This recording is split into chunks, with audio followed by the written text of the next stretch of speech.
Also, let me thank our sponsors, the Tinto, Update, Candente, Bear Creek, Land. Their contributions have made possible the event that we are hosting today. It is a great honor to introduce Minister Miguel Castilla. Mr. Castilla, before assuming the office of the Ministry of Economy and Finance, worked as Vice Minister of Finance of Peru, and before that he served in the Andean Development Agency. Mr. Castilla is going to make a presentation on mining, country, economic and social outlook. Please let's welcome Mr. Miguel Castilla.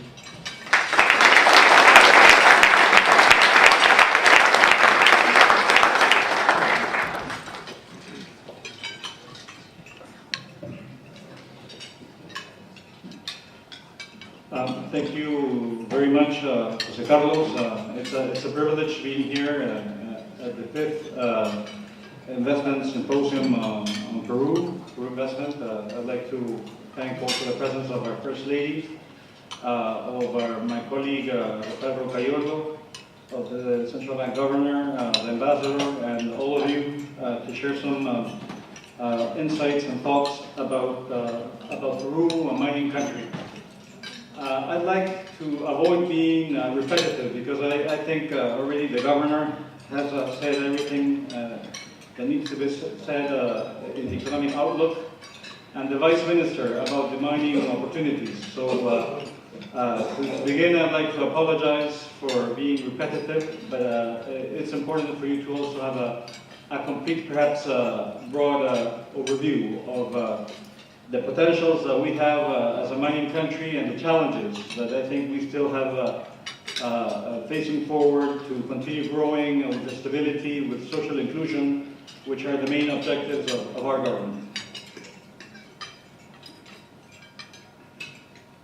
I'd like to quickly go over 3 areas, and I'm going to go rather quickly because I think most of this has already been covered. I'd like to give hopefully I haven't seen Julio's or Guillermo's presentation, so let's hope we don't repeat slides. But it's basically where do we stand today, given our track record over the past decade, what's our outlook, not only economically but also socially, and what are the opportunities and the challenges. And let me end with the challenges, which I think are plenty, and we're working quite hard to be able to overcome them.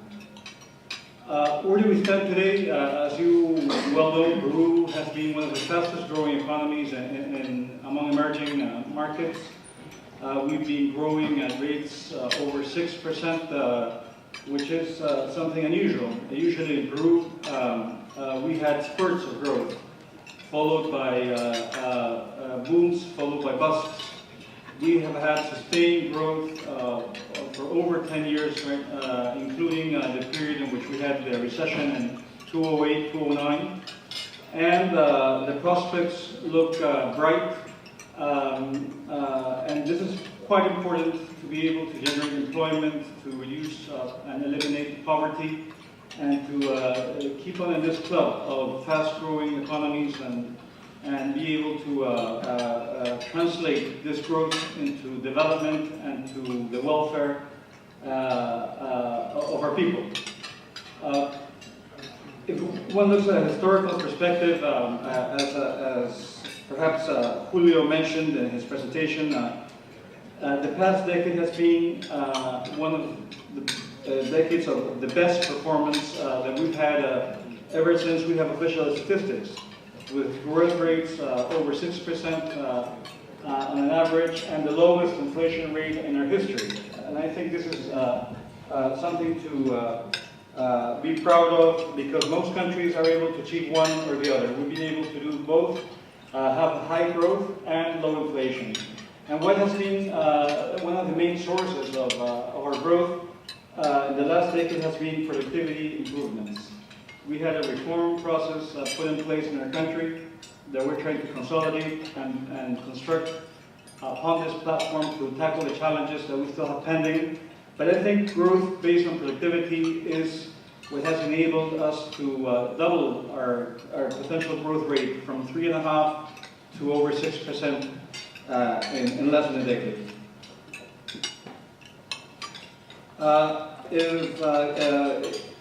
It's important, I mean, not to sound complacent or that we have already graduated, but I think we have learned the tough way that ill-based macroeconomic policies don't pay off.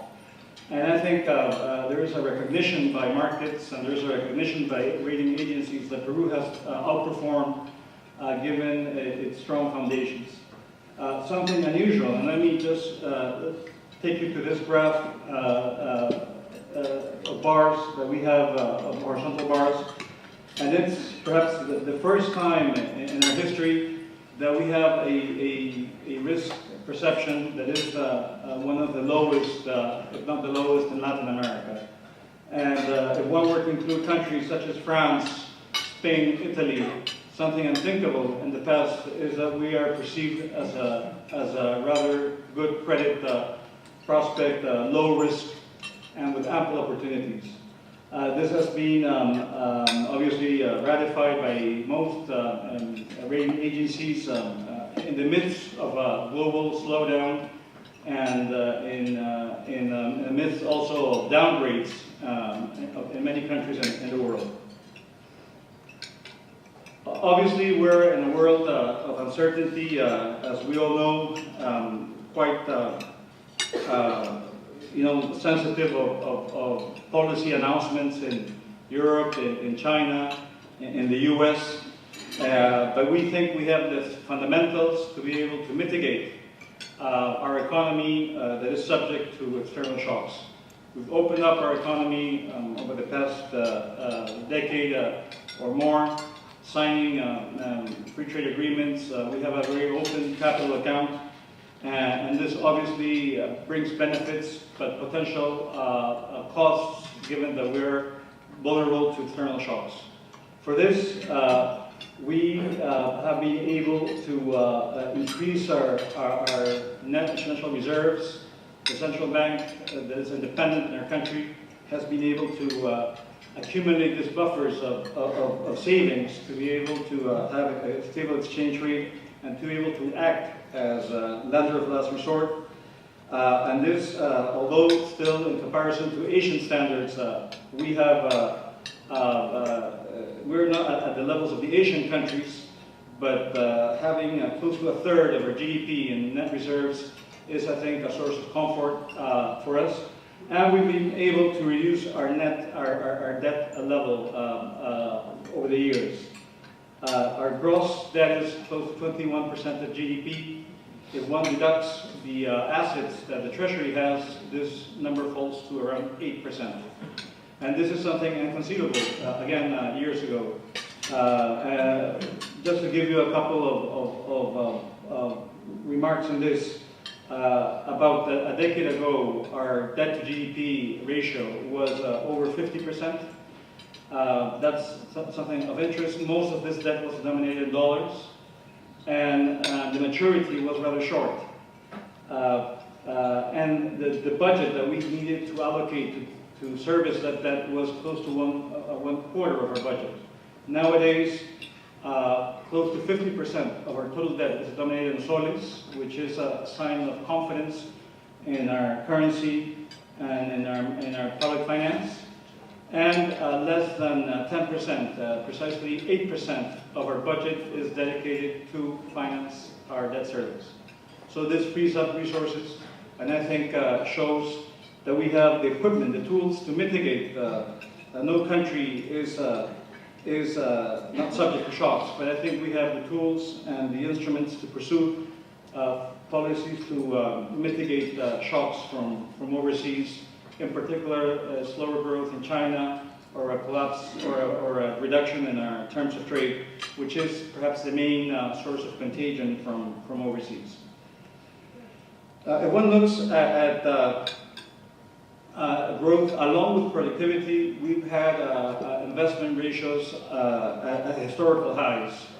And this is something really important. Countries that are able to achieve high investment ratios, both domestic and foreign, both private and public, are countries that tend to grow at fast rates in the future. And we can see this increase. We think that in the next few years, we're going to be able to achieve investment ratios close to 30% of GDP. Approaching the Asian standards. And if one looks at a comparison, we have been, at least in the latest data, the country that has seen the highest investment rate in our region.